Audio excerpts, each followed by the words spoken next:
Terima kasih kami sampaikan kepada Ketua MPR RI, palu sidang telah kami terima dan sidang kami lanjutkan. Assalamualaikum warahmatullahi wabarakatuh. Salam sejahtera untuk kita semua.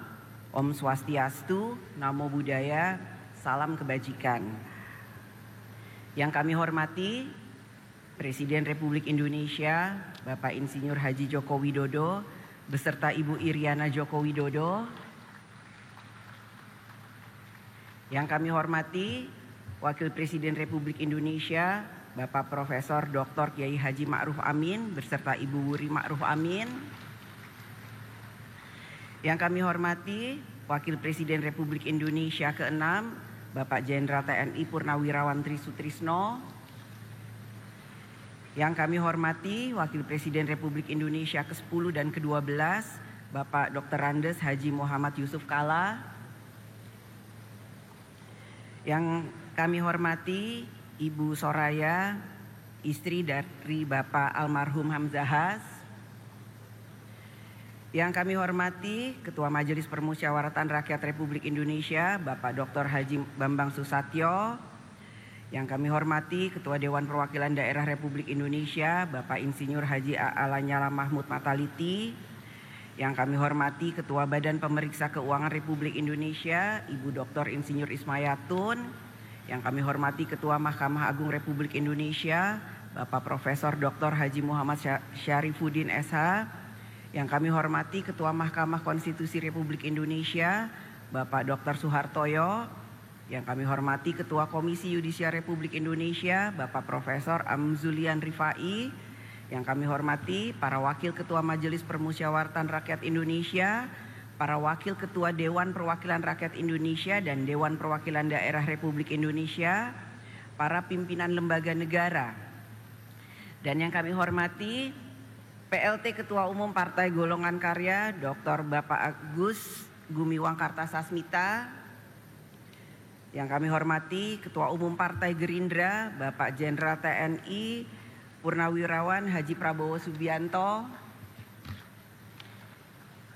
Yang kami hormati Ketua Umum Partai Kebangkitan Bangsa, Bapak Dr. Honoris Causa Dr. Andes Haji Abdul Muhaimin Iskandar. Yang kami hormati Ketua Umum Partai Demokrat, Bapak Haji Agus Harimurti Yudhoyono. Yang kami hormati Presiden Partai Keadilan Sejahtera, Bapak Haji Ahmad Saiku. Yang kami hormati Ketua Umum Partai Amanat Nasional, Bapak Dr. Honoris Causa Haji Zulkifli Hasan. Yang kami hormati para anggota MPR RI, DPR RI, dan DPD RI, yang mulia para duta besar negara sahabat, para Menteri Kabinet Indonesia Maju, Panglima TNI, Kapolri, dan Jaksa Agung, para perwakilan teladan dari seluruh Indonesia, para insan pers, media cetak dan elektronik, para undangan yang berbahagia, serta seluruh rakyat Indonesia yang kami muliakan. Puji syukur kehadirat Allah Subhanahu wa Ta'ala, Tuhan yang Maha Esa, yang telah memberikan rahmat karunia dan hidayahnya, sehingga pada hari ini kita dapat menghadiri sidang bersama DPR RI dan DPD RI. Pada awal tahun ini, kita, bangsa dan negara Indonesia, telah melaksanakan agenda nasional yang penting dan strategis yang akan menentukan jalannya penyelenggaraan pemerintahan negara 5 tahun ke depan, yaitu pemilihan umum untuk memilih presiden dan wakil presiden, serta memilih anggota legislatif DPR RI, DPRD Provinsi, dan DPRD Kabupaten Kota, serta pemilihan anggota DPD. Kita ucapkan selamat kepada Bapak Prabowo Subianto dan Bapak Gibran Rakabuming Raka sebagai Presiden dan Wakil Presiden terpilih. Pelaksanaan pemilu bagi rakyat adalah pesta demokrasi. Rakyat dianggap menjadi penting. Rakyat diundang oleh setiap calon. Ada yang menyediakan hiburan, ada yang menyediakan konsumsi, ada yang menyediakan oleh-oleh. Rakyat bergembira menikmati pesta demokrasi. Para calon pun berupaya menyenangkan pemilih agar dapat merebut suaranya, berusaha tampil simpatik, foto diri yang terbaik dipajang sampai ke pelosok-pelosok. Rumah makan, pohon-pohon jadi korban. Tiang listrik penuh dengan tempelan.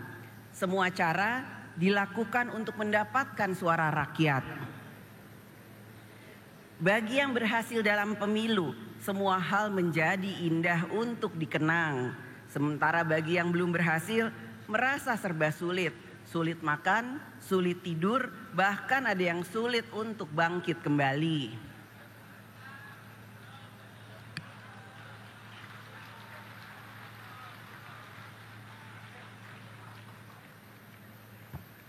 Itulah potret pemilu tahun 2024. Haruslah menjadi kritik dan otokritik bagi kita semua. Pemilu 2024 telah berakhir. Rakyat telah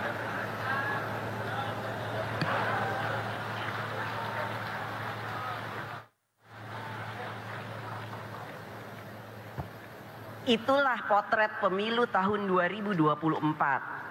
Haruslah menjadi kritik dan otokritik bagi kita semua. Pemilu 2024 telah berakhir. Rakyat telah menggunakan hak kedaulatannya dan memberikan pilihannya. Rakyat telah menilai dan memilih. Rakyat tidak dapat disalahkan atas pilihannya, apapun yang mendasari pertimbangannya. Rakyat memilih atas dasar apa yang diketahui dan dipahaminya, terlepas dari kualitas apa yang diketahui dan dipahaminya. Pengalaman demokrasi sudah panjang, pemilu telah dilaksanakan berkali-kali. Bahkan sebelum era reformasi, pemilu juga sudah dilaksanakan dan rakyat juga memberikan pilihannya melalui pemilu. Apakah pemilu saat itu memenuhi syarat-syarat pemilu yang bebas, jujur dan adil? Silakan dijawab. Pemilu yang berkualitas tidak dapat hanya dilihat dari partisipasi rakyat dalam memilih, akan tetapi harus dilihat dan dinilai juga dari kebebasan rakyat untuk memilih, yaitu apakah rakyat dapat memilih dengan bebas, jujur, adil, tanpa paksaan, tanpa dikendalikan, dan tanpa rasa takut.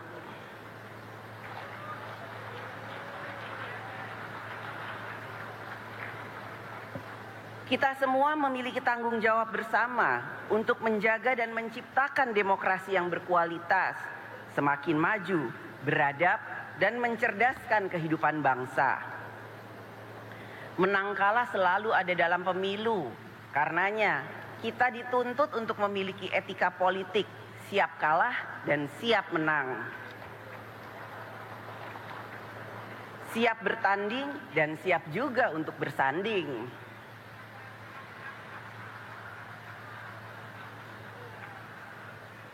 Etika politik yang sama juga menuntut pemilu dilaksanakan dengan memberikan kebebasan kepada rakyat untuk menjalankan kedaulatannya.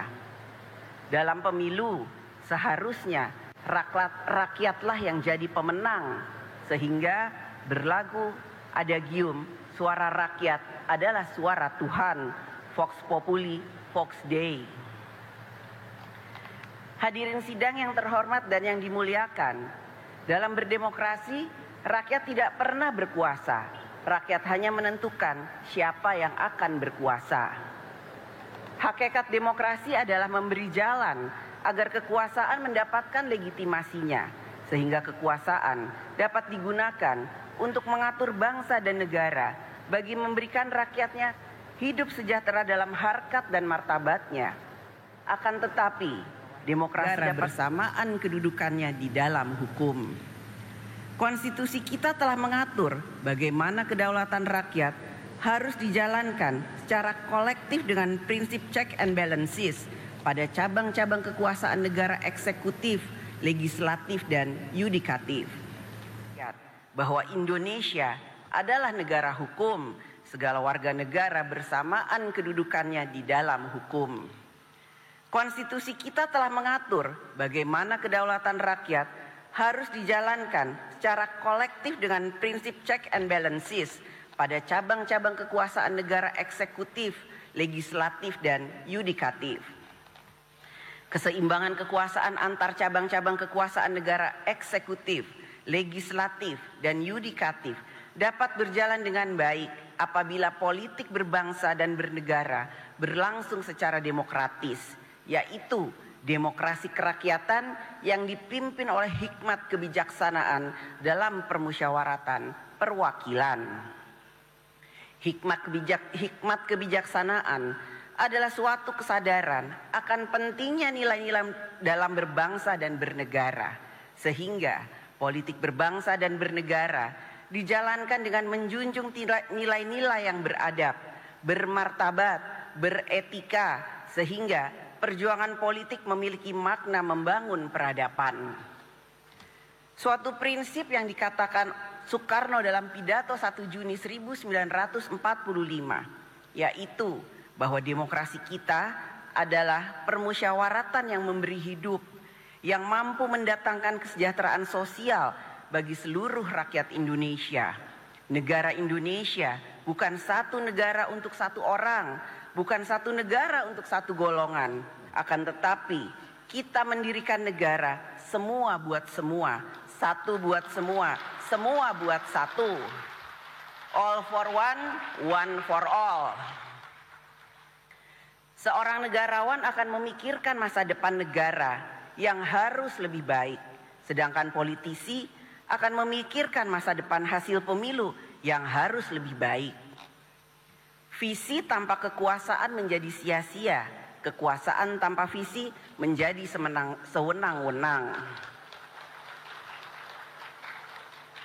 Oleh karena itu, untuk menjalankan praktek politik kekuasaan dalam sistem pemerintahan presidensial dengan keseimbangan cabang-cabang kekuasaan, maka kita membutuhkan negarawan yang politisi dan politisi yang negarawan. Sehingga kekuasaan negara dijalankan untuk kebaikan yang lebih besar, bukannya untuk membesarkan diri sendiri, kelompok maupun kepentingan tertentu.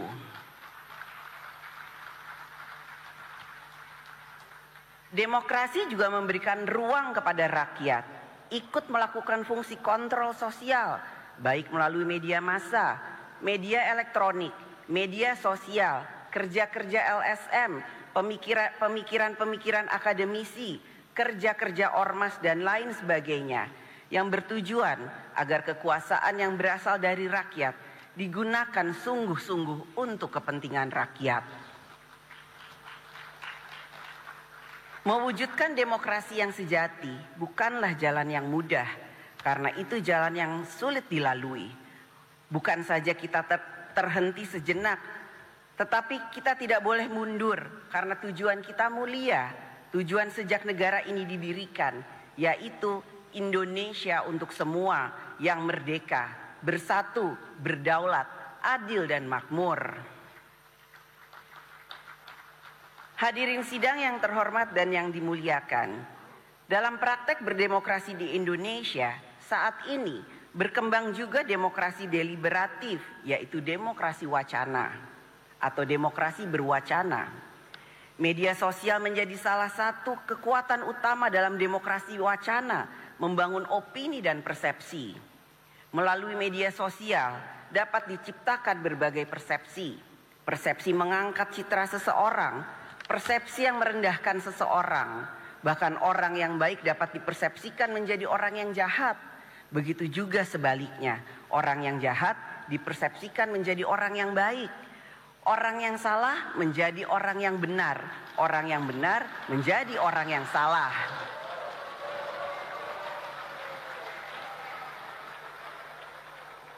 Demokrasi wacana bukanlah kebebasan tak terbatas. Batas dari hak setiap warga negara di dalam negara demokratis adalah menjamin hak warga negara yang lain sama pentingnya. Hak warga negara dibatasi oleh hak warga negara yang lainnya. Oleh karena itu, peran negara diperlukan untuk menjamin hak berdemokrasi yang sama bagi semua warga negara. Hak mendapatkan rasa aman bagi semua warga negara. Hak untuk hidup tentram yang sama bagi semua warga negara. Peran negara adalah untuk menjamin dan melindungi harkat dan martabat setiap warga negara. Berdialektika dalam demokrasi wacana mensyaratkan para pihak yang berdialektika memiliki kualitas informasi dan pengetahuan yang berimbang. Tanpa syarat ini, maka dialektika tidak berjalan. Brainstorming menjadi brainwashing. Dalam jangka menengah panjang terjadi pengendalian persepsi. Berbagai permasalahan yang dihadapi rakyat semakin membutuhkan kehadiran negara. Ketika negara terlambat atau tidak responsif, rakyat mengambil inisiatifnya sendiri dengan memviralkan di media sosial, no viral, no justice. Menjadi tanggung jawab bagi kita bersama, lembaga kekuasaan negara, DPR RI, DPD RI, pemerintah pusat dan daerah, MA, MK, TNI, Polri, untuk menjalankan kekuasaan negara secara efektif, responsif, cepat, memperhatikan rasa keadilan, rasa kepatutan dalam menangani setiap urusan rakyat, sehingga rakyat merasakan kehadiran negara. Kehadiran negara jangan menunggu viral for justice.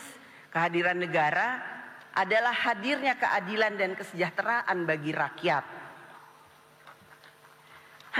Hadirin sidang yang terhormat dan yang dimuliakan, besok 17 Agustus 2024 adalah 79 tahun hari ulang tahun kemerdekaan Republik Indonesia.